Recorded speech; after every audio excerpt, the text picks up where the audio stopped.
अब हम अन्नमयी कोश के बाद दूसरा कोश कौन सा था? शाबाश, प्राणमयी कोश। अब सब लोग स्लाइड्स देखेंगे, टीवी की ओर देखेंगे। आज की स्लाइड है प्राणमयी कोश। ये प्राणमयी कोश हमारा सूक्ष्म है। प्राण, व्हाट डज प्राण मीन्स? प्राण means the cosmic life force. प्राण मतलब वह जो जीवनी शक्ति है, the first, the primal life force, जो हर जीवित पौधे, पेड़, पशु, पक्षी, मनुष्य सब में है। प्राण, प्राणमयी कोश। इस जीवनी शक्ति को हमने प्राणमयी कोश का नाम दिया है। तो प्राण शब्द का अर्थ ऊर्जा भी है, और ये स्थूल शरीर और मन को जोड़ता है। आपके मन और आपके शरीर का ब्रिज है क्या? प्राण। प्राण नहीं हो, शरीर खत्म। शरीर कब तक चलता है? जब तक प्राण। अन्नमयी कोश दिखता है, प्राणमयी कोश आंख से दिखता नहीं। देखो, आप जब मुर्दा देखते हो तो शुरू के कुछ घंटे एक मुर्दे में और एक सोए हुए इंसान में क्या फर्क?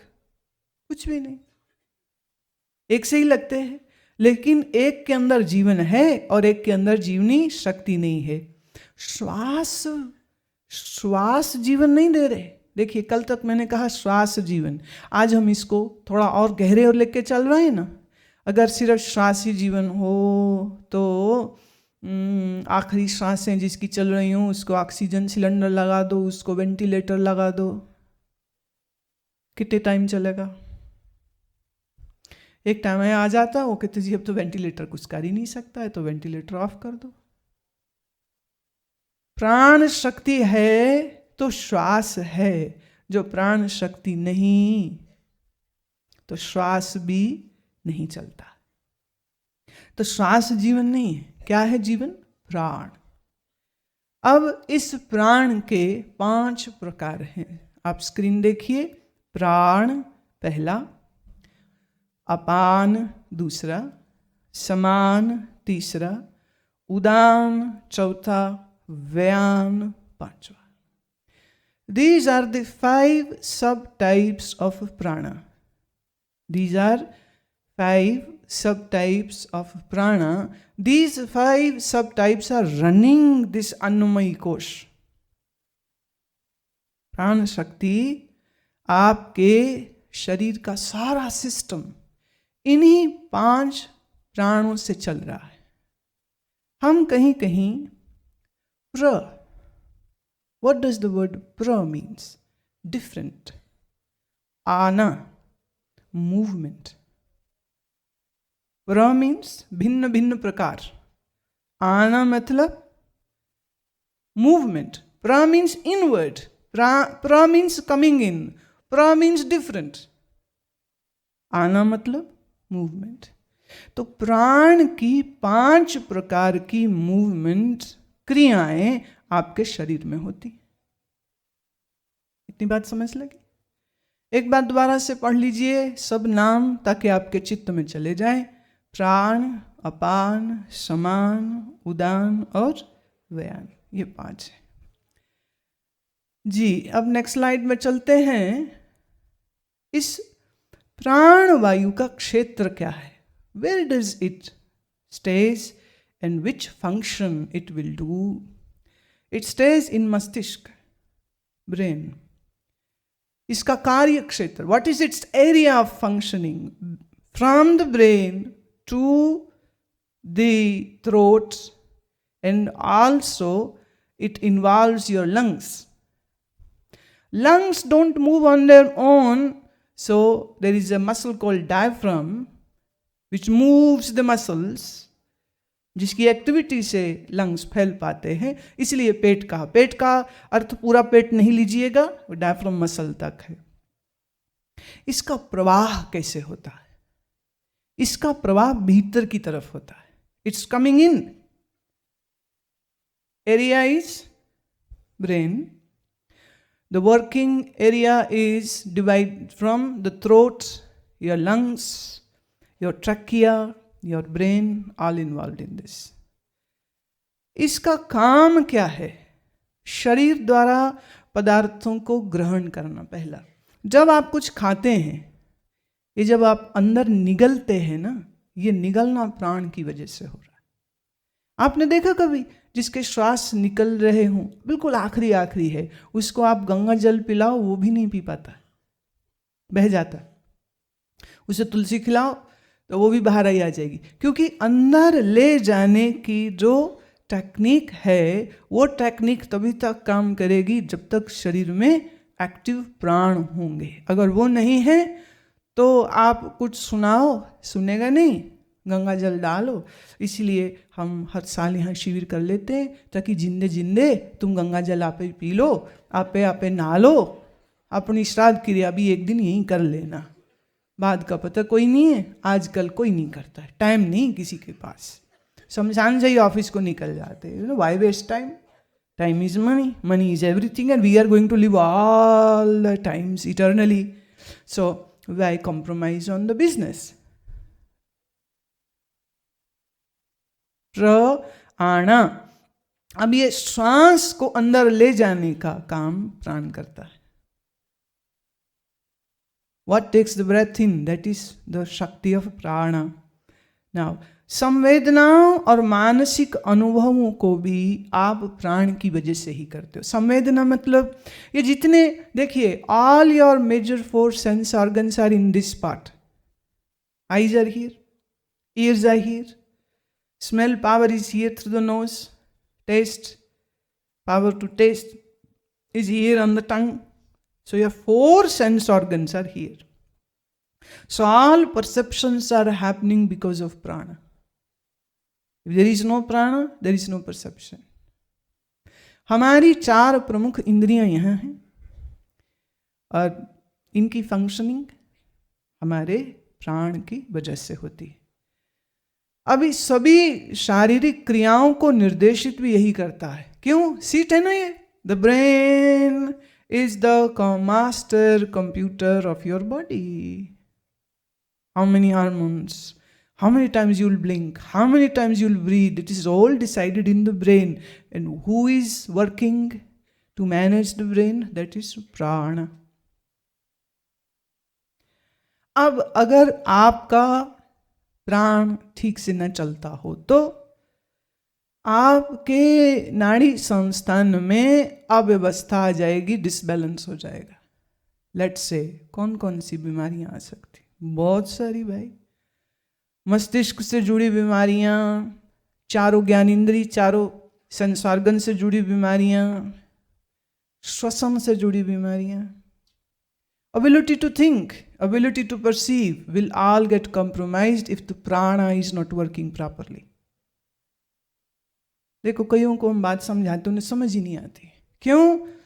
प्राण अव्यवस्था में है। When the prana is not functioning properly, you cannot understand. You will be a dumbo person who cannot understand anything.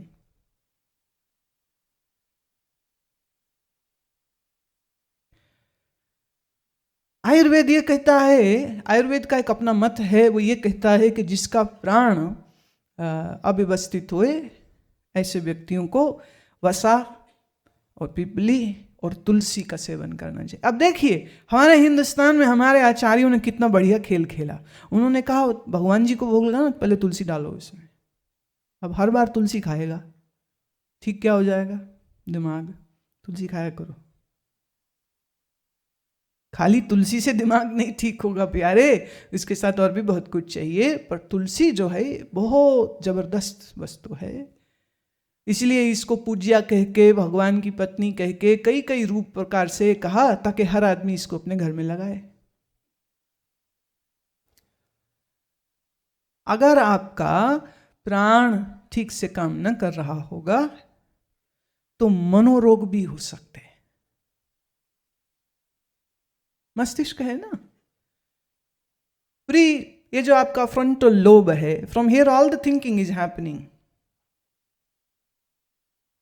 and that is under the coverage of prana.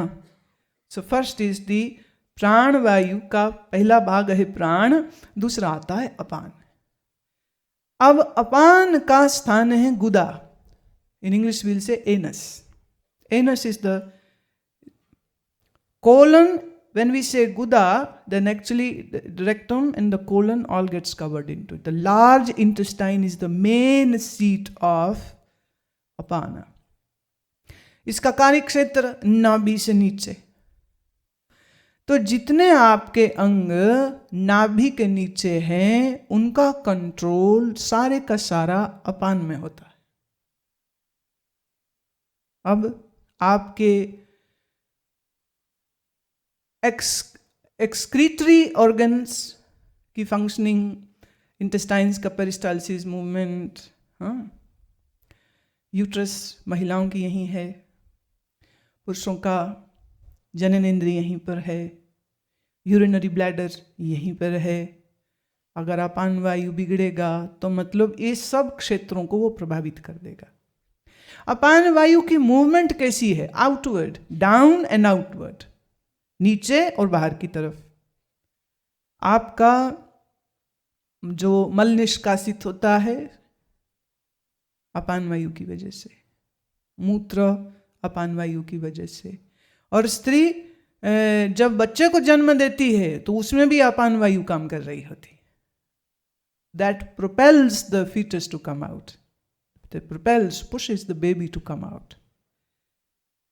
इसके संचालन को, the management of all these organs, पित्ताशय, जिगर, आते, liver, आपके liver की functioning, आपके pancreas की फंक्शनिंग, गाल ब्लैडर की फंक्शनिंग, इंटेस्टाइन्स की फंक्शनिंग, इसका सारा कंट्रोल अपान वायु में है. स्त्रियों में मासिक स्राव, मेंस्ट्रुअल साइकिल, बिकॉज ऑफ अपाना. जितने प्रजनन, रिप्रोडक्शन का जो सिस्टम है आपका, महिलाओं में यूट्रस, ओवरीज का, फैलोपियन ट्यूब्स, पुरुषों में the power to expel the sperm out is because of apana. प्रसव, बच्चे का जन्म जो है वो तो मैंने कहा ही उसके द्वारा है. अब आपकी बहुत सारी नकारात्मक भावनाएं यही हैं. ऐसे समझिए, अगर आपके कब्ज रहती है तो उसकी वजह क्या है? आपकी अपान वायु ठीक काम नहीं. It should be moving downward and it is not moving downward. तो अंदर कब्ज हो गई, मल जमा हो गया. अच्छा, कभी कभी अपान वायु बढ़ जाए तो अधिक मूत्रल हो जाएगा, बार बार यूरिनेशन के लिए जाएगा, प्रोस्टेट की दिक्कत आ जाती. जो पुरुषों में +55 होते, ये अक्सर प्रोस्टेट बढ़ जाता है और फिर उसकी सर्जरी कराते रहते हैं, और फिर एक बार कराओ, 2 बार कराओ, 3 बार कराओ, 4 बार, ऐसे चलता रहता है. बहुत दिक्कत होती बार बार. और बड़ी उम्र हो जाए तो उनका ये कंट्रोल नहीं रह जाता है और कब पेशाब निकल गया पता ही नहीं. जैसे बच्चे को पता नहीं चलता, ऐसे फिर बुजुर्ग को. तो फिर बुजुर्गों को भी नैपी पहनानी पड़ती. पेल्विक रीजन, ये जो पेल्विक रीजन है, इसके समस्त अंगों का संचालन अपान वायु से है. अपान वायु बिगड़ी तो ये सब बिगड़ेगा. जब इसका असंतुलन होगा तो क्या होगा? अब इसकी गति होनी चाहिए थी नीचे की ओर, असंतुलन हुआ. Disbalance of apan vayu means now it will begin to move upward. And if it begins to move upward, then what will happen? You will have a lot of problems. Acidity, burping.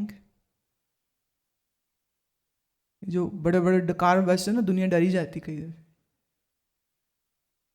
होता है ऐसे, इतनी जोर से आता, वही कंट्रोल ही नहीं होता. वो इतना वॉल्यूम खुला होता कि मेरे बच्चे डर जाते. क्या हुआ? बोले दादाजी डकार मारा. इतने जोर से किसी चाकू मार दिया. नियंत्रण नहीं रहेगा. अच्छा, इसमें अपान वायु बिगड़ेगी तो मेंस्ट्रुअल साइकिल बिगड़ जाएगा. पीरियड या तो ज्यादा आएगा या तो बिल्कुल कम हो जाएगा. इसका मतलब ये भी है कि हार्मोनल इम्बैलेंस भी है इससे कनेक्टेड। जब अपान वायु गड़बड़ होएगी, अगर अधिक हो गई और विकृत हो गई, तो स्त्री कभी मां नहीं बन पाएगी। क्यों? इधर उसके बच्चा ठहरा, इधर बाहर गिर जाएगा, बार बार मिसकैरेज होते रहेंगे। ये अपान वायु की बिगड़। तो अपान वायु जब बिगड़ता है तो शरीर में रोग आते हैं। अब इस अपान वायु को ठीक करने के लिए देखिए, ये कॉन्सेप्ट ऑफ ये जो पंच प्राण का है, पंच वायु का है, ये कॉन्सेप्ट आयुर्वेद का है, हमारे योगियों का है। Modern medical science does not understand this at all. Now, how do we correct it? If I go with the Ayurveda, then Ayurveda uses many oils and many herbs to correct that. Castor oil is one, triphala is another, मुस्ता, हरितकी, गोक्षोर, ये ऐसी औषधियां हैं जिनसे अपान वायु को सही किया जाता है। अब अपान वायु और प्राण वायु ये वो बाहर से अंदर आ रहा है और इसको अंदर से बाहर जाना है। अब इधर प्राण बिगड़ा, इधर से अपान बिगड़ा और इनकी रिवर्स मूवमेंट हो गई। तो ये जो रिवर्स मूवमेंट होती है, इसकी वजह से बाकी की 3 जो प्राण हैं वो भी बिगड़ने लग जाते हैं।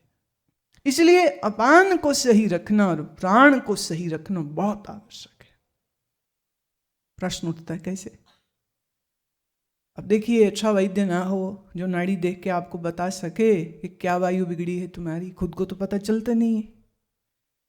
तो हमारा योग उसमें कहता है प्रतिदिन आसन करने से आपका प्राण और अपान दोनों सही रहेगा। But you have to do it regularly. और प्राण और अपान के ऊपर और अधिक प्रभाव जो है सो नाड़ी शोधन प्राणायाम से होता है। अपान की मूवमेंट ठीक करने के लिए भस्त्रिका प्राणायाम, प्राण को ठीक करने के लिए नाड़ी शोधन प्राणायाम। तो ये दोनों प्राणायाम आने चाहिए। आप 1000 दवाइयां खा लीजिए कि आपकी कब्ज ठीक हो जाए। दवाइयां बदलते रहोगे, डॉक्टर बदलते रहोगे, कब्ज अपनी जगह पे।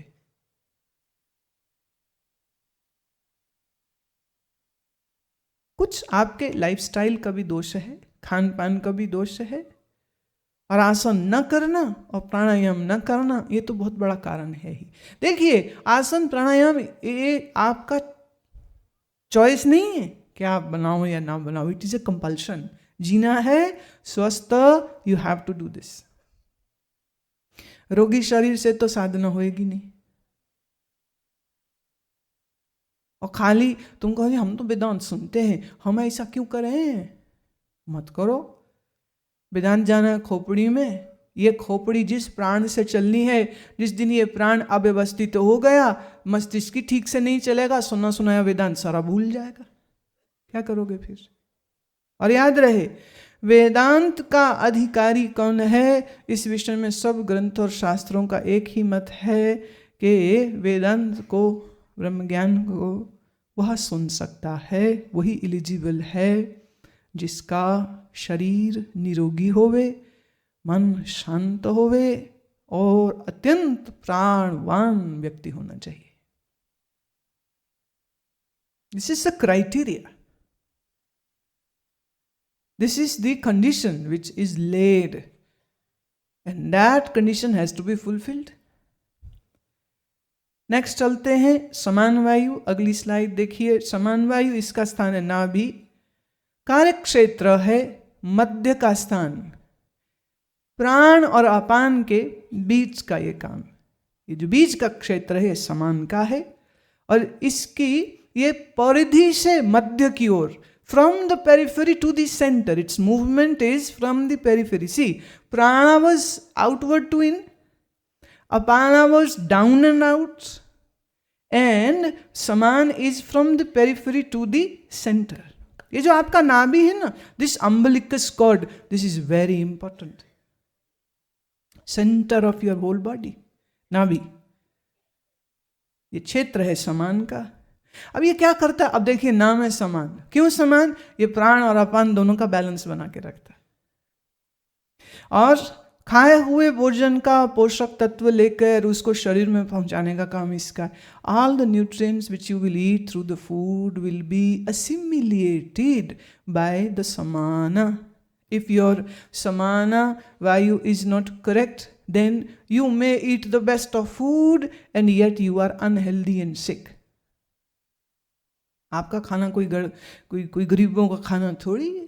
बादाम खाते हो, घी खाते हो, बढ़िया बढ़िया परांठे खाते हो, दाल खाते हो, मिठाई खाते हो, लेकिन कितने लोग ये महसूस करते हैं कि शरीर में शक्ति नहीं है? कितने लोग ये महसूस करते हैं कि बड़ी कमजोरी सी महसूस होती है?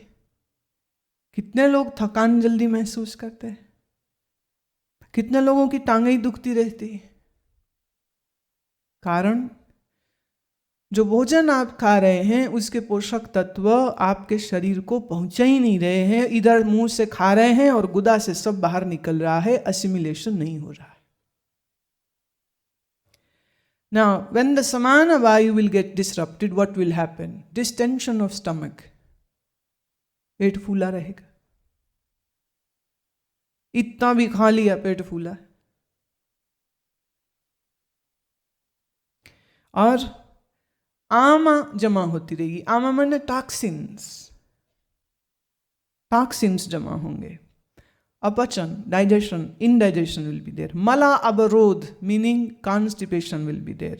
Dastalagna, it's extremity of the extreme of constipation would be different, and that is always in the diarrhea, हमेशा in loose motion. देखिए, अभी हमारे एक शिष्य है, उसको हमने कहा है, वो बोले उसको लव मैरिज हो गई। मैं, हैं लव मैरिज हो गई मतलब? इस सुबह तक तो ठीक ठाक था, अभी लव मैरिज कैसे हो गई? कह रहे मतलब लूज मोशन, एल लूज इमोशन होगी मैरिज। लूज मोशन बोले तो गंदी सी बात लगती है ना। लव मैरिज हो गई उसकी। मैं चलो जल्दी तलाक हो जाएगा, कोई बात नहीं। ज्यादा देर इस फांदे में नहीं फंसेगा। संग्रहणी, संग्रहणी का इक्विवेलेंट वर्ड कोई अंग्रेजी में नहीं है, तो sangrahani has to be taken as sangrahani. Sangrahani is an acute pain in the intestines, spasms are happening, inflammation is happening, the inner lining of the intestines gets all eroded and lot of ulcerations are happening and person cannot even drink a spoonful of water, cannot even digest that, vomits and diarrhea। संग्रहणी हो जाए तो वमन होता रहेगा, diarrhoea होता रहेगा, और डॉक्टरों के चक्कर में पड़ा रहेगा, और डॉक्टर अपनी दुकान चलाते रहेंगे, वो अमीर होते रहेंगे, संग्रहणी ठीक नहीं होगा, बंदा निरोगी नहीं होता, बड़ा कष्ट पाता है, बड़ा ही कष्ट पाता है। कारण इसका उसका समान वायु बिगड़ गया। अभी समान वायु को सुधारेगा कौन? फिर भस्त्रिका प्राणायाम। समान वायु को भस्त्रिका प्राणायाम। हालांकि इसके बाद के और भी कुछ एक हैं, they are advanced pranayama, but I will not mention about those because you are not even doing this what I am talking, so why should I mention about those? We are not ready. Ayurveda उसको कहता है इलायची, सौंफ और सौंठ। इसकी जो देखिए, अब मैंने बोल दिया इलायची, अब जाके बाजार से किलो इलायची लेके खा के ना बैठ जाना। गुरुजी बोला सौंठ खाओ, जो मेरी पेट फूलता है तो ठीक हो जाएगा। अरे भाई, ऐसे नहीं होता है। कितनी मात्रा, what should be the proportion, how should it be taken, before food और आफ्टर फूड, बिफोर स्लीप और after sleep, empty stomach, this is all decided by the Vaidya. Ayurveda की दवाई आप ओवर द काउंटर लेके खाने की कोशिश करेंगे तो नुकसान करेंगे। जैसे कि एलोपैथी की मेडिसिन ओवर द काउंटर खाएंगे तो कष्ट होगा, वैद्य इसके बारे में निर्णय करता है कि क्या दे सकते हैं। नेक्स्ट लेते हैं उदान वायु। इसका स्थान है कंठ और कंठ के ऊपर के सभी अंग। इसका प्रवाह है ऊपर की ओर। उद आना, उद मैंने ऊपर की ओर आना। इसका संचालन कौन करे, कैसे, किस किस अंग का संचालन? तो नेत्र, कान, नाक, जीभ का नियंत्रण और श्वास को बाहर छोड़ना। श्वास भीतर ले गए, प्राण बाहर निकालेगा, उदाना, ब्रिंगिंग इट आउट। डकार, हिचकी, उबासी, ये सब क्रियाएं इसकी वजह से होती। अच्छा, जब ये गड़बड़ हो जाए, जीवन में उत्साह ही नहीं होगा, कुछ करने की इच्छा ही नहीं होगी, इच्छा क्या क्षमता ही नहीं होगी, दिक्कत हो गई। और जब इसका असंतुलन होगा तो अब श्वास को छोड़ने की अव्यवस्था हो जाएगी। You will not B excelling correctly, हिचकी लगी रहेगी। तुमने देखा कई लोगों को हिचकी लग जाए, बंद ही नहीं होती उनकी। This is sine of disrupted Udana. और आवाज भी गड़बड़ हो जाती है। उदान वायु जब अच्छी ना हो तो आदमी की वाणी में कुछ प्रभाव नहीं रह जाएगा, ओज नहीं रह जाएगा। अच्छा, जो लोग हकलाते हैं, अटक अटक के बोलते हैं या बोलने में ही अटक जाते, मैंने एक ही शब्द निकलता ही नहीं बाहर, ये उदान वायु के बिगड़ने की वजह से होता है। अब उदान वायु को ठीक करने के लिए उज्जयी प्राणायाम सबसे उत्तम होता है। अगला लेते हैं व्यान वायु। व्यान वायु का स्थान क्या है? होल बॉडी, पूरे शरीर में फैला हुआ है। इसकी मूवमेंट कैसे है? From centre to periphery. देखिए उल्टा है समान से। समान में क्या था? फ्रॉम पेरिफेरी टू, और इसकी मूवमेंट क्या है? From centre to outward. क्यों? देखिए, जो समान वायु ने काम करके न्यूट्रिएंट्स अपने अंदर समेटे हैं, उसको उसके यथा स्थान से निकाल के सब सेल्स तक पहुंचाना। All molecules, all the cells have to receive the nutrients and this is job of vyana vayu. व्यान वायु को हम रिजर्व एनर्जी भी कहते हैं। इस संचालन और नियंत्रण किसका करते हैं? जो भोजन आप खाते हैं, जो पानी पीते हैं, ऑक्सीजन पूरे शरीर में कैसे पहुंचना, ऊर्जा का वितरण, और प्राणों को, ये जो 4 प्राण थे, प्राण, अपान, उदान और इस समान, इन चारों प्राणों को फंक्शन करने का सपोर्ट जो है वो व्यान वायु से आता है। बात समझ रहे? आपको अब आपसे कोई पूछे, अच्छा मुझे बताओ जरा, मैं भूल गई, वे तुम्हारे सामने इतनी बड़ी स्क्रीन, मेरे सामने थोड़े। अच्छा मुझे बताओ, ये प्राण कहाँ रहता है शरीर में? शाबाश।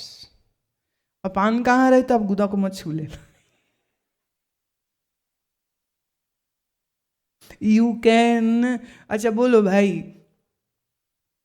नाभि, मेन सीट इज कोलन ना, बड़ी आंत, बड़ी आंत। समान का स्थान क्या है?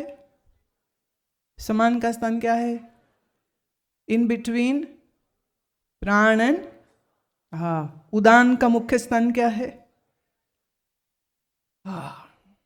देखिए, अब हृदय और कंठ ऐसा भी माना गया कि हृदय मूल स्थान है, यहाँ है, और फंक्शनिंग जो है above the heart, all the things it is getting activated, functioning is happening because of उदान। तो प्राण, अपान, व्यान समान को सपोर्ट करता है। व्यान वायु सपोर्ट करता है सबको।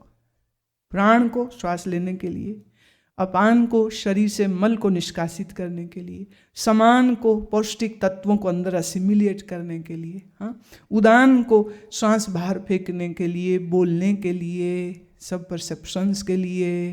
तो ये चारों प्राणों का बैकबोन सपोर्टर होता है, जिसे हम कहते हैं व्यान।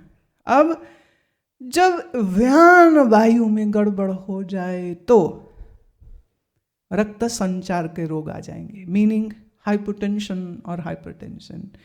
रक्तचाप कम होना, हाइपोटेंशन, रक्तचाप ज़्यादा होना, हाइपरटेंशन, ये रोग आ सकते हैं। और समन्वय में त्रुटियां रहती हैं हमेशा, माने the person will not be able to, इसका माइंड के ऊपर क्या असर आता है वो बता रही हूं। The person will not be able to give a completion, to come to a conclusion, would be always in a limbo, मध्य में अटका रहेगा।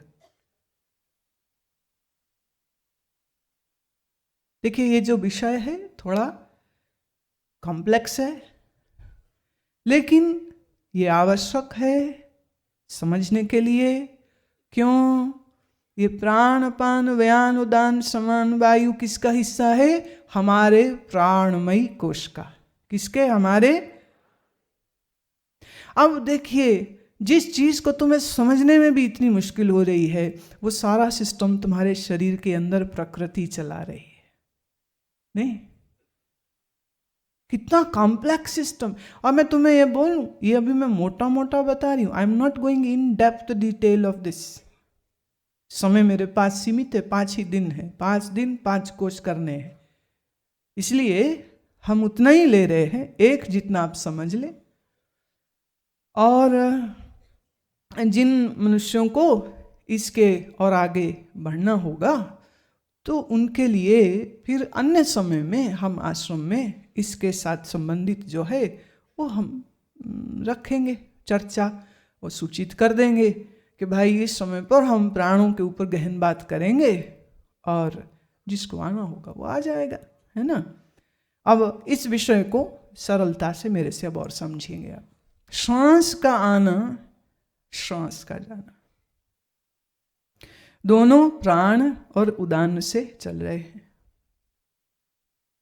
अच्छा, जब आपकी व्यान वायु बिगड़ेगी तो आपकी नींद बिगड़ जाएगी, नींद नहीं आएगी। जब आपकी अपान वायु बिगड़ जाएगी, हार्मोनल इम्बैलेंस हो जाएंगे। जब आपकी उदान वायु बिगड़ जाएगी, हार्ट प्रॉब्लम्स शुरू हो जाएंगे, मस्तिष्क के प्रॉब्लम्स शुरू हो जाएंगे। ये हमारे ऋषियों का कितना उपकार है हमारे ऊपर। उन्होंने कहा इन प्राण वायु के मूवमेंट, फंक्शनिंग मैकेनिज्म को समझो, और इस शरीर का स्वास्थ्य, इस शरीर की मैनेजमेंट तुम्हारे हाथ में हो जाएगी। कल मैंने कहा था ना, बुआ जी ने बोला कि कितने साल जिए, वो इतने दम से ऐसे ही नहीं कह रहे थे, वो इसलिए कह रहे थे क्योंकि वो ये जानते थे, ये वो बात जानते थे। यही हमारे एक और महात्मा स्वामी राम, हिमालयन इंस्टीट्यूट के हेड, पेंसिल्वेनिया में आश्रम था उनका, सालों उन्होंने वहाँ काम किया। अमेरिकन, यूरोपियन, यूके के मेडिकल हॉस्पिटल्स और कॉलेजेस में जाकर के वो डिमॉन्स्ट्रेशन देते थे। एक, हार्ट बीट बंद, नाड़ी बंद, बीपी देखेंगे नेल, ईईजी करेंगे कुछ भी नहीं। डॉक्टर सर्टिफिकेट लिखते, 6 certificates were written by 6 doctors that Swami Rama has died. 20 minutes after this writing of the certificate, he would wake up and sit down.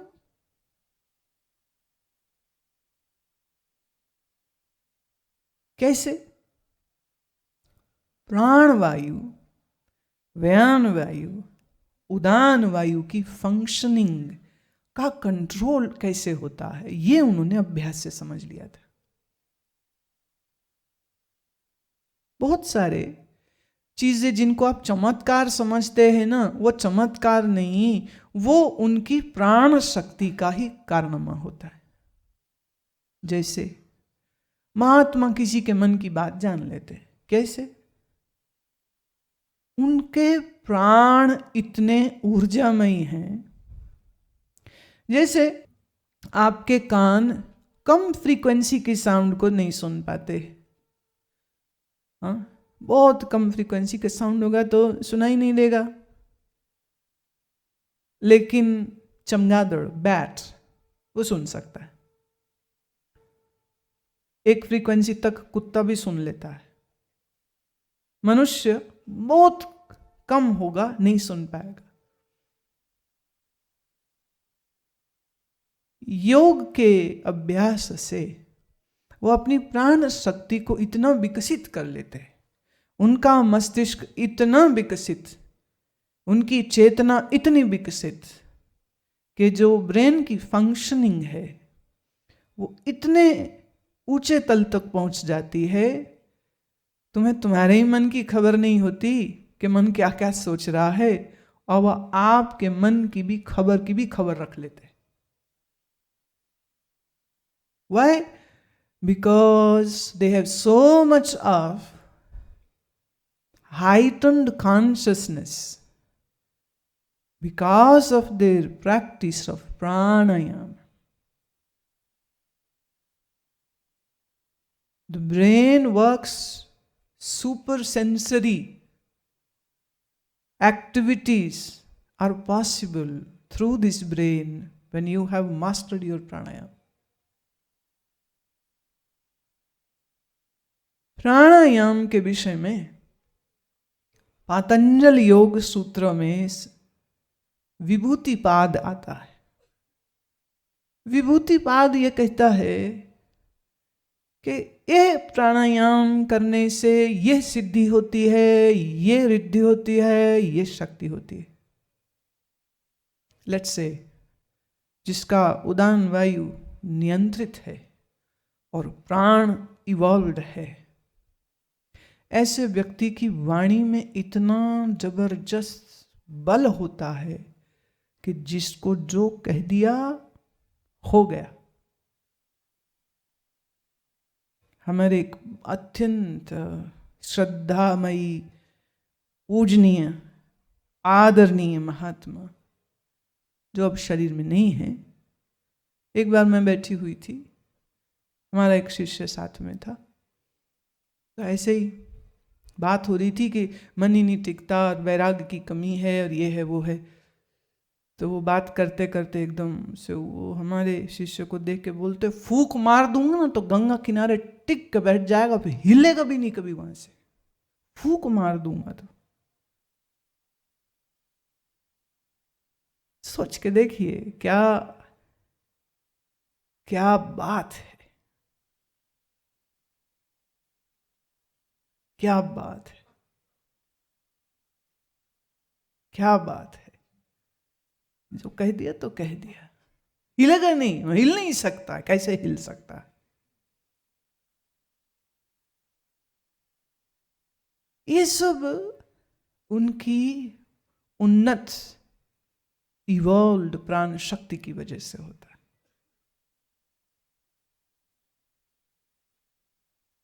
जिसका प्राण ऊर्जा जगा हुआ होता है, इवॉल्व होता है,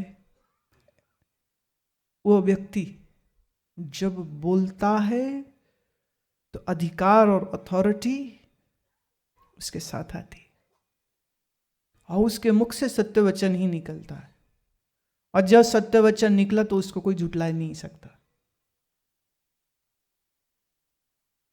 क्या है ये योग की शक्ति है, ये प्राण की शक्ति है। और योगी के इस प्राण शक्ति को तो कोई अवतार भी नकार नहीं सकता है और प्रकृति भी नकार नहीं सकती। इसीलिए श्री कृष्ण भगवद गीता में स्वयं बोलते हैं, ये योगी मेरा हृदय होते, ज्ञानी मेरा सिर होते। मेरा हृदय है ये योगी। वे प्राण की जो शक्ति है ये तब जागृत होती है जब आप जीवन में यम नियम आसनों का अभ्यास करते हुए प्राणायाम का अभ्यास करते हैं, फिर धीरे धीरे धीरे ये डेवलप होती जाती। इतनी कि तुम्हारे मुख से जो बात निकल गई ना, हो गई, और तुमने जो सोच लिया वो हो गया। देखिए ये बड़ी छोटी छोटी बात है, लेकिन चलो एक उदाहरण देती हूँ। एक हमारे महात्मा, अब उनका शरीर नहीं रहा, पता नहीं पिछले दिन उन्होंने बहुत सारे ही चले गए, ये गए वो गए, ये गए वो गए, ऐसी खबर आती रही तो दुनिया भाई सुनी हो जाती है बड़ी। वो महात्मा रहते थे गंगोत्री में। आज की बात नहीं कर रही हूँ, 25-30 साल पुरानी बात कर रही हूँ। तब उतने बसें नहीं थी, उतनी कारें नहीं थी। तो वहाँ एक दिन क्या है, सब्जी खत्म हो गई। तो उनकी शिष्या ने कहा, महाराज कल बनाने को तो कोई सब्जी नहीं है, कहो तो राजमा भिगो दे। वहाँ राजमा और आलू, इसी के ऊपर सर्दी के 6 महीने निकाल देते, वही खाते रहते बस, आलू और राजमा, आलू और राजमा इज प्योर प्रोटीन, आलू इज प्योर कार्बोहाइड्रेट, 2 ही चीज़ें चाहिए। जरा सा नमक लगाया, आलू जो है वो भून लिए, राजमा को पानी में उबाल लिया, वहाँ कोई तड़के वड़के छौंक थोड़ी लगते, जरा सा नमक डाल लिया, अगर नहीं है तो ऐसे ही बस खा लिया। ऊपर से बर्फ को पिघला के पानी बना लिया, वो पी लिया, अगर गंगा जी से दूर है तो। ऐसे तपस्वी महात्मा। शिष्या ने कहा, महाराज कल तो कोई सब्जी नहीं है, क्या करे? कि कोई ना, कल का कल देखेंगे, कल का कल देखेंगे। और ये जगह ऋषिकेश नहीं है, दिल्ली नहीं है, जगह क्या है, गंगोत्री, जहां लोग पैदल जाते थे। पैदल, पैदल का रास्ता अलग, आज भी है वो पगडंडियां।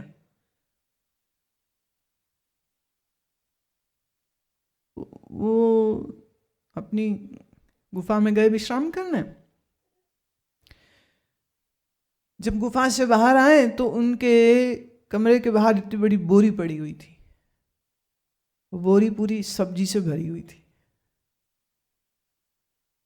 स्वामी जी ने कहा, ये कहाँ से आई? बोले शिवानंद आश्रम से कोई साधु आए थे, बोले महाराज तो विश्राम कर रहे हैं तो हम उनको तो परेशान नहीं करेंगे, तो ये सब्जी लाए हैं, थोड़ी सी ये सब्जी लाए हैं, तो लीजिए। महात्मा मस्त है, महात्मा फक्कड़ है, ये नहीं कि वो मरे जा रहे हैं कि सब्जी आएगी तो खाएंगे। बोले जा देखेंगे कल की कल। अरे कल आने नहीं दी प्रकृति ने, वहां कोई मंडी नहीं, कोई दुकान नहीं, कोई बाजार नहीं, पूरी बोरी भर के सब्जी के आ गई। सर्दी के दिन थे। देखो बहुत सारी बातें हैं ना, अब हम कहने लगे तो हम तो रात भर यही सुनाते रह जाएंगे। सर्दी के दिन थे, ये अखंडानंद सरस्वती जी महाराज की बात सुना रही। बोले सर्दी के दिन थे, एक महात्मा का दर्शन करने 8 मील पैदल चल के गए। बैठे बैठे मन में ख्याल आया, आम, अब देखो मन है ना, सर्दी में आम, मन में आम का विचार आया। तो जिन महात्मा के गए थे वो महात्मा को बाबा बुलाते थे। बाबा बोले, अरे अरे अरे आ जाओ, टोकरी आ गई, लाओ लाओ लाओ, ये सारे आम शांतनु को खिलाओ। उनका सन्यास से पूर्व का नाम शांतनु था। बोले सारे आम ना ये शांतनु को दे दो, इसको खिलाओ आम। पूरी टोकरी उनके आगे रख दी गई। अब कह रहे हम बड़े हैरान, सर्दी का मौसम, आम आया कहाँ से, ये भी बड़ी हैरानी। और फिर ठीक इधर सोचा, इधर आ गए, ये कैसे हुआ? बोले, वो बाबा बोले खाओ खाओ खाओ बेटा, आम बड़े मीठे, खाओ खाओ खाओ आम। कोल्ड स्टोर का कोई टाइम नहीं है। अब बाबा ने 2 बार बोला तो उन्होंने आम खाए, और हम आम खा रहे हैं, बड़े मजे से खा रहे हैं, और आम से पूरा ऐसा अंदर गुदा मुंह में भरा हुआ है। तो बाबा बोले, हाँ तुम्हें ब्रह्मानंद थोड़ी चाहिए, आम ही चाहिए, खाओ। ब्रह्मानंद थोड़ी चाहिए तुमको, आम चाहिए। वो कहते हैं कि मुंह में आम भरा हुआ है, मैं तो घूंट ना भर सका, ना बाहर निकाल सकूं, और आम मुंह में है। गुठली हाथ में है, टोकरी भर के आम सामने है। बोले इतनी लज्जा आई, इतनी शर्म आई, इतनी शर्म आई कि रे मनी राम कहाँ आया 8 मील पैदल चल के कि महात्मा जी का सत्संग करेंगे और यहाँ बैठ के मुआ मन आम याद कर रहा है। बोले खाओ, तुम्हें ब्रह्मानंद नहीं चाहिए, आम चाहिए, खाओ आम। पर देखिए ये भी महात्माओं की क्या ईमानदारी है कि अपने जीवन की गलतियों को, भूलों को कितनी सहजता से बता देते, छुपाते ही कुछ नहीं। आम दुनियादार लोग गलती छोटी हो या बड़ी छुपाते ही रहते, छुपाते ही रहते, और महात्मा देखिए कितने बड़े हृदय के होते, अपनी गलतियों को सार्वजनिक रूप से बोलते हैं। और ये भी मालूम है कि कल किताब छपेगी तो किताब कितने लोग पढ़ेंगे, लेकिन अहंकार नहीं है। और ये बात कहने में संकोच भी नहीं है। कुछ सीखिए उनकी नम्रता से। इंसान झूठा होता है, ईमानदार होने का दावा करता है, बेईमान होता है, ईमानदार होने का दावा करता है, भोगी होता है, योगी होने का दावा करता है।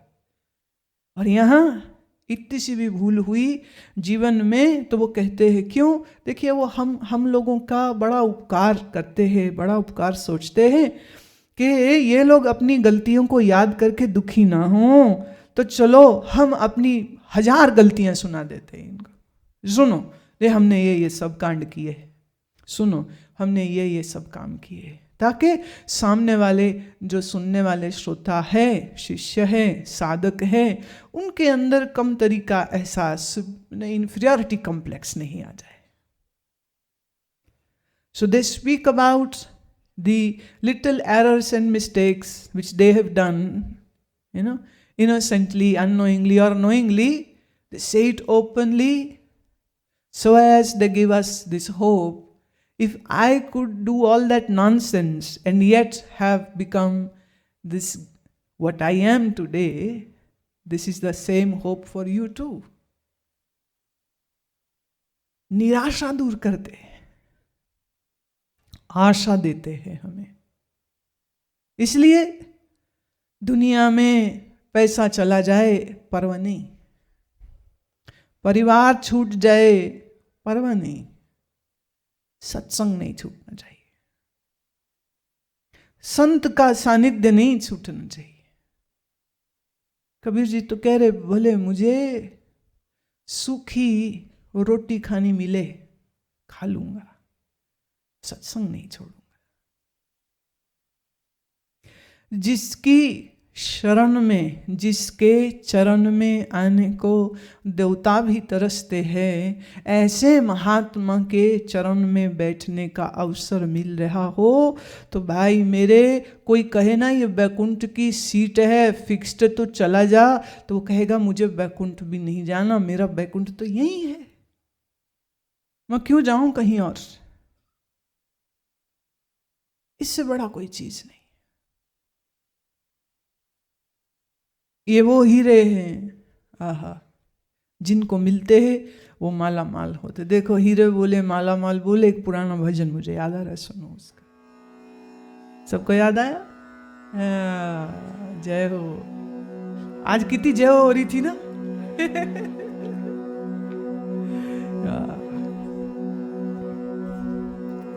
हरि नाम के हीरे मोती मैं बिखरावा गली गली, ले लो रे कोई राम का प्यारा, शोर मचावा गली गली।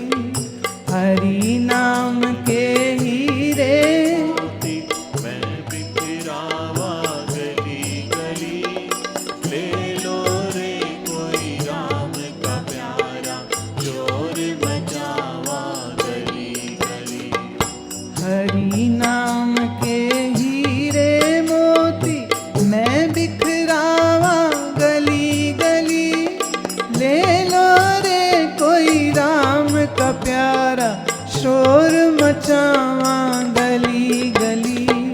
हरि नाम के हीरे मोती मैं बिखरावा गली गली, ले लो रे कोई राम का प्यारा, शोर मचावा गली गली।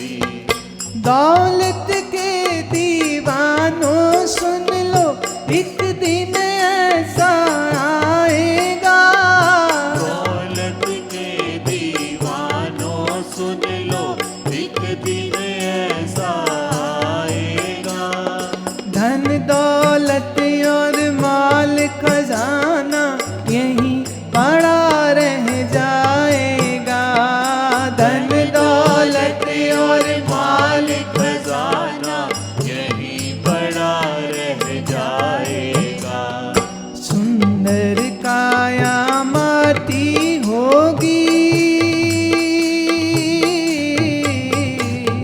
सुंदर काया माटी होगी, चर्चा होगा गली गली, ले लो रे कोई राम का प्यारा, शोर मचावा गली गली, ले लो रे कोई राम का प्यारा, शोर मचावा गली गली।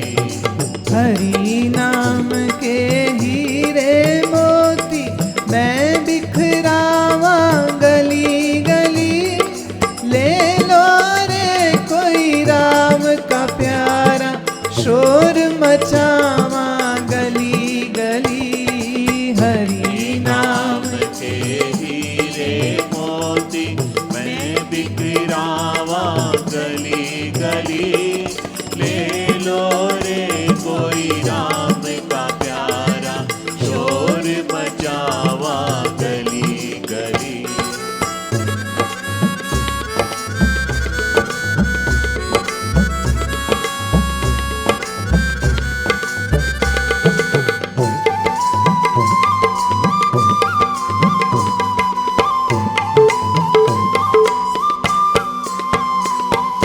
जिस जिसने ये हीरे लूटे वो तो माला माल हुए, जिस जिसने ये हीरे लूटे वो तो माला माल हुए।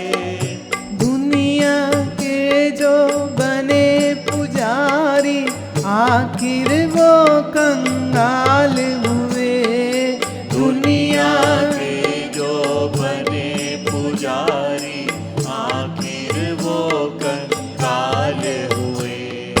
धन दौलत और माया वालों, धन दौलत और माया वालों, मैं समझावा गली गली, ले लो रे कोई राम का प्यारा, शोर मचावा गली गली।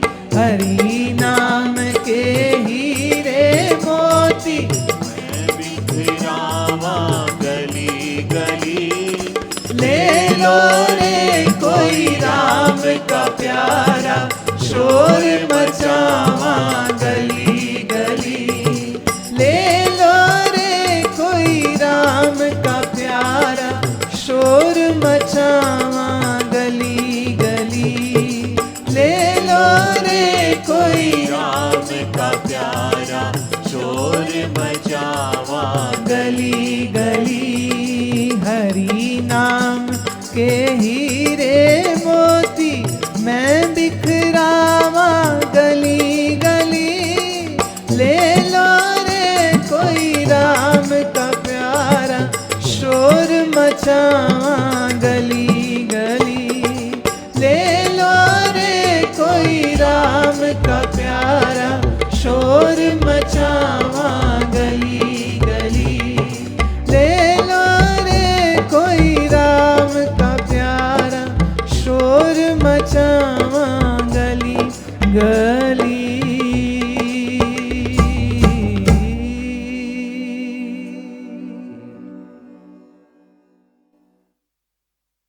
तो दो कोश हुए, एक अन्नमयी कोश और दूसरा प्राणमयी कोश। देखिए, अन्नमयी कोश को समझना उतना कठिन न था, ये जड़ शरीर है भाई, इसको समझने में क्या दिक्कत।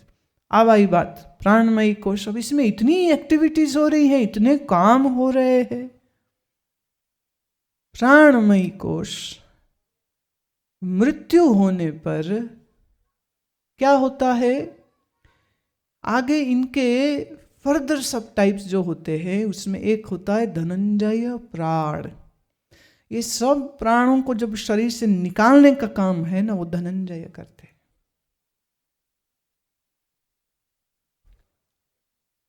प्राणमयी कोश वही है, बदलता नहीं है। अन्नमयी कोश बदलता है। तो मृत्यु होने में सिर्फ ये पांचवी लेयर अन्नमयी कोश की टूटती है, प्राणमयी कोश बना रहता है, और बाकी 3 कोश बने रहते हैं। वो बाद में बताएंगे वो क्या है, कैसे है। प्राणमयी कोश लिंक है अन्नमयी कोश और मनोमय विज्ञान में और आनंद में। It's a link, it's a bridge. तो जब तक प्राण है तब तक ये शरीर चलता है। जहां प्राणमयी कोश संकुचित हुए, ऐसे है जैसे एक रोबोट हो या बिजली से चलने वाला कोई डॉल हो। बिजली आ रही है, डॉल चल रही है, या तुम्हारा कंप्यूटर चल रहा है, बिजली ऑफ हो गई, अब कंप्यूटर पड़ा है लेकिन किसी काम का नहीं, डब्बा हो गया अब तो ये शरीर तब तक चलता है जब तक प्राणमयी कोश वहां पर है। अब ये प्राणमयी कोश जो है, इसका ज्ञान प्राप्त करना, इसका मैकेनिज्म को समझना इंटेलेक्चुअली नहीं हो सकता। आपको एक स्थान पर बैठकर इन प्राणों के फंक्शनिंग को ऑब्जर्व करना पड़ता है। उसका मैं प्रवचन देख के तुमको ज्ञान नहीं करा सकती, मैंने पॉइंटर्स दिए, but you have to sit down, close your eyes, like a tortoise retracts his body within the shell.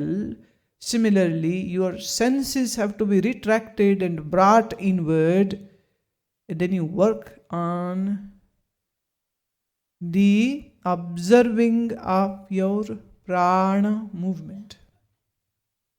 It's a different movement हो रही।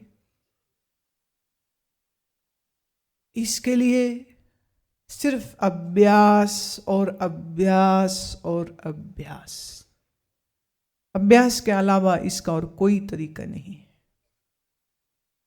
टू आइडेंटिफाई कैसे चलता है, क्या शक्ति है जो श्वास को अंदर खींच रही, क्या शक्ति है जो श्वास को बाहर ला रही है, क्या शक्ति है जो हृदय के धड़कन, खून का चलना, खाए पिए भोजन का पचना, वेस्ट का शरीर से बाहर निकलना, पौष्टिक तत्व का शरीर में समाहन, ये सब कर रहा है। आपकी नाड़ी गति क्या है, ये सब प्राण से रिलेटेड। और इन प्राणों को जानने और समझने के लिए बैठने की आवश्यकता है। अब अगर घुटने दुखते हैं, कमर दुखती, तो बैठ ही नहीं पाओगे। तो बैठ पाए और घुटना और कमर दुख न दे, तो उसके लिए आसन अभ्यास आ जाता है।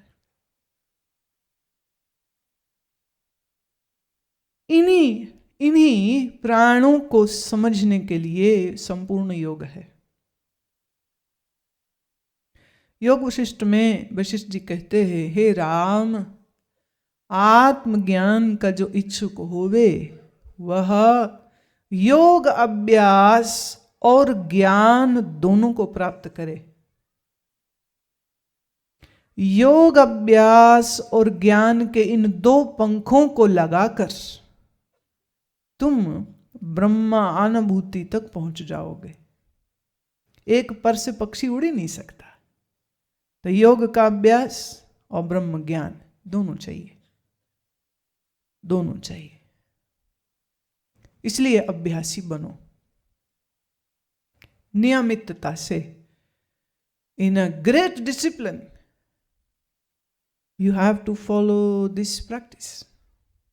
Your day should begin with this practice. Your night should end with this practice. Your night should begin with this practice. If not more, then at least 2 times you should sit down. ज्यादा नहीं तो 2 समय। एक सूर्योदय के समय, सूर्योदय से पौन घंटे पहले बैठ जाए। दूसरा जब सूर्य अस्त होता है, ये भी समय बहुत उत्तम होता है। It's most wonderful time.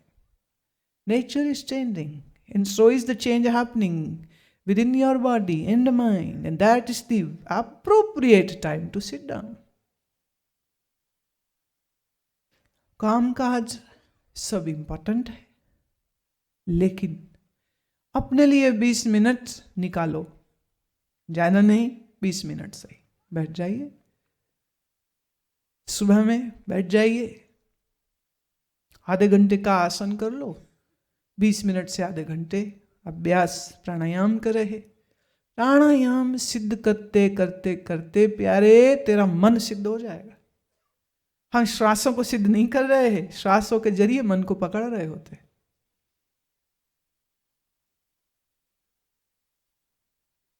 हाँ, ये बड़ी कीमती बात है। Having a very disciplined lifestyle will make you a disciple. If you don't have a disciplined lifestyle, you are not a disciple. Who is a disciple? Who has a discipline? Who gave this discipline? Guru gave this discipline. Shishya follows it. आप सोचते हो गुरु माँ का photo गले में लटका लो, हम शिष्यों के। आप सोचते हो गुरु माँ का फोटो घर में लगा लो, उससे हम शिष्य हो गए। आप सोचते हो गुरु माँ से मंत्र ले लिया, इससे हम उनके शिष्य हो गए। जी नहीं, ना फोटो से, ना मंत्र से, ना लॉकेट से, तीनों से आप हमारे शिष्य नहीं होते हो। आप शिष्य तब होते हो जब आप अनुशासन से अभ्यास करते हो। अभ्यास का प्राय और कोई नहीं है। There is no other option which you can choose to do if you don't do your sadhana. Let me remind you, in last, Guru cannot be made happy by giving money. What will Guru do with your money? But Guru can be made happy by doing sadhana. कि दिल जीत लेता, ये जीतता है दिल गुरु का। बिना एक फूल ना चढ़ाया, आहा, एक फूल ना चढ़ाया तेरे चरण कमलों में, और फिर भी सदगुरु की कृपा का पात्र बन गया। क्यों? वो सदगुरु के वचनों को जीवन में ले आया था। सदगुरु के वचनों को जीवन में ले आया था। और अभ्यास अभ्यास अभ्यास तुम्हें एक शिष्य बनाता है। अगर आप अभ्यास नहीं करते, आप सिर्फ चेला है। किसी ने मेरे से पूछा था ना, महात्मा ने पूछा था, आपके कितने शिष्य? मैं बड़ा मुश्किल है ये जवाब देना। कह रहे नहीं, आपकी तो बड़ी भीड़ें होती। मैं कब भीड़ें शिष्यों की नहीं होती हैं। सुनने वाले हैं, श्रोता हैं, टीवी में आते हैं। इतने साल हो गए टीवी में आते हुए, लोगों को पहचान है, सुन के आ जाते हैं, मिलने आ जाते, देखने आ जाते, खुश हो लेते देख के शक्ल, बस इतने में ही उनकी खुशी है। बस कोई सुन के खुश हो जाते हैं। It is hard to say how many disciples I have. Very difficult to say. Because this is very subjective matter. Very, very subjective.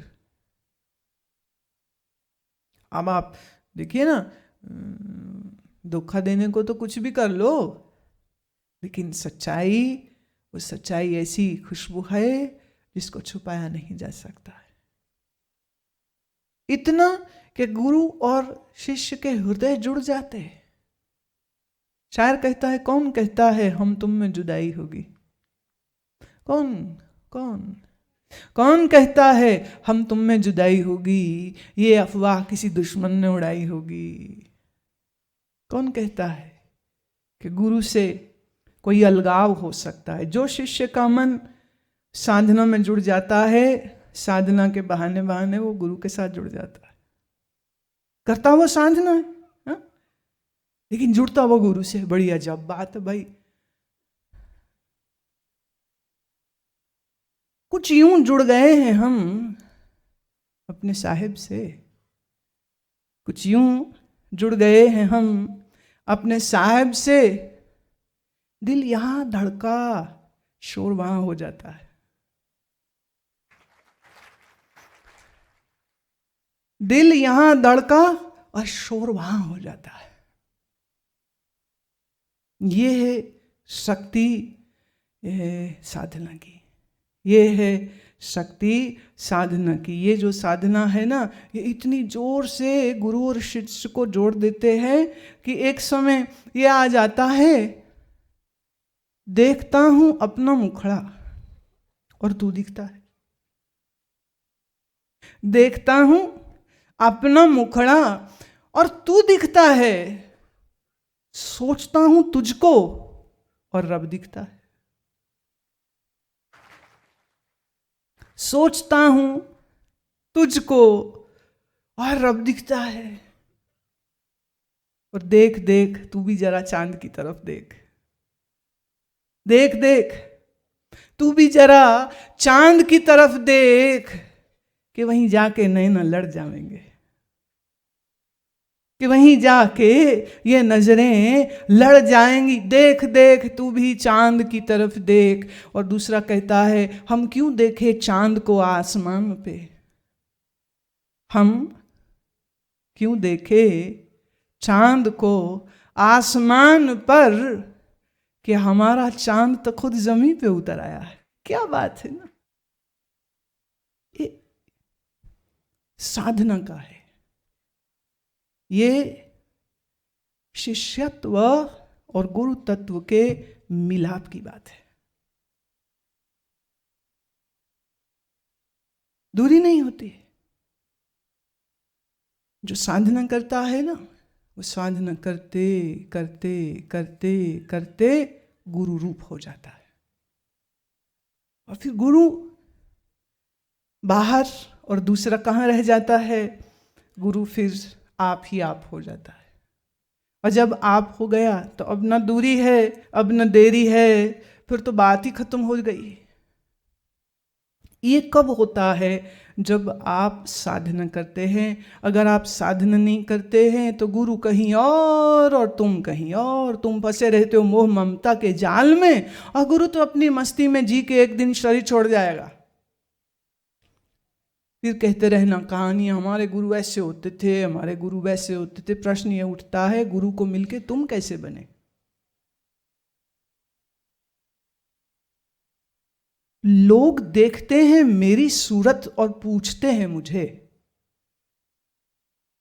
लोग देखते हैं मेरी सूरत और पूछते हैं मुझे, क्या हुआ तुझको, तेरी तो सूरत बदल गई।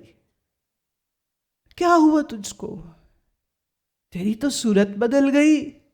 हमने कहा जनाब, सूरत क्या देखते हो और क्या पूछते हो, यहां तो सीरत ही बदल गई। सूरत क्या कहते हो, तुम ऐसे तो नहीं थे, तुम ऐसे नहीं थे। और सवाल यह है कि अगर उसको मिलके सूरत और सीरत दोनों न बदले तो क्या बदला? फिर बोलो। अगर वही के वही रह गए और कुछ बदला ही नहीं तो फिर क्या, फिर क्या मतलब, क्या रह गया फिर? अब कभी कभी कोई माता मिलती है ना तो शुरू हो जाती है अपना राग, गोडे बड़े दुख दे और बड़ा हुंदा, मैं कभी सोन भी लिया कर। एक बोली ब्लूड उत्ते थल्ले हो जाता है, ब्लड प्रेशर, ब्लूड ऊपर थल्ले हो जाता है। वह ऐसे सब बातें बोलते हैं, हम सब ऐसे दक्ष हो गए हैं, उल्टा सीधा कुछ बोलो क्या सब समझ जाते हैं। ब्लूड ऊपर थल्ले हो जाता है, क्या करूं? मैं थोड़ा सा ऊपर थल्ले कर लिया कर, नाड़ी शोधन करके, वो भी ठीक हो जाएगा। उठिया ही नहीं जाता, नींद ही बड़ी आंदी, तो मैं फिर मर पड़े।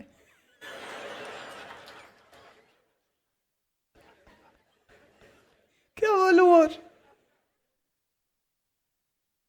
क्या बोले भाई? जब समझा रहे हैं समझ ही नहीं आ रही, रोज समझा रहे रोज समझ नहीं आ रही, रोज समझा रहे रोज समझ नहीं आ रही। तो फिर एक और वो बात, वो कहते बोले मर पड़े, ये तो बड़ी बुरी बात है। मैं किसने कहा मरना बुरा होता है? किसने कहा मरना बुरा? मरना तो बड़ी अच्छी बात होती। कबीर, हाँ मरने का चाव है, मरो तो हर के द्वार, मत कोई पूछे कौन है पड़ा हमारे बार। कौन कहता मरना बुरी बात है? तो मर पड़े मतलब हरि के द्वार मरना सीख। कब तक जिएगी, कब तक जिएगी? इसी तरह रोते रोते रोते गिड़गिड़ाते, पीड़ा में दुख में काहे। प्राण वायु जब बिगड़ी हुई होगी तो ऐसा ही होगा, हाथ पैर कांपते, मन में डर, मन में शोक। उदान वायु बिगड़ी होएगी तो बात बात पे दिल धड़क जाएगा, बात बात पे डर आ जाएगा, बात बात पे भय आ जाएगा। तो यही उदान वायु और अधिक बिगड़ जाए तो मेंटल डिजीज, स्किज़ोफ्रेनिया पॉसिबल। अपान वायु बिगड़े तो देखिए, अपान बिगड़े ना तो बाकी 4 बिगड़ने में समय नहीं लगता। और ये सब नियंत्रण आप सहजता से अपने जीवन में ला सकते हैं अगर आप ठीक से अभ्यास करते हैं तो महात्मा लोग कहते हैं, सुनना अगर 1 गुना तो अभ्यास 1,00,000 गुना होना चाहिए। ये ना हो कि सुनता तो है 1,00,000 गुना और अभ्यास 1 गुना भी नहीं।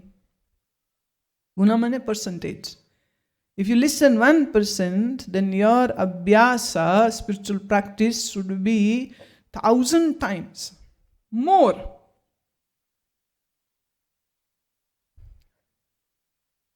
और अजब बात यह है,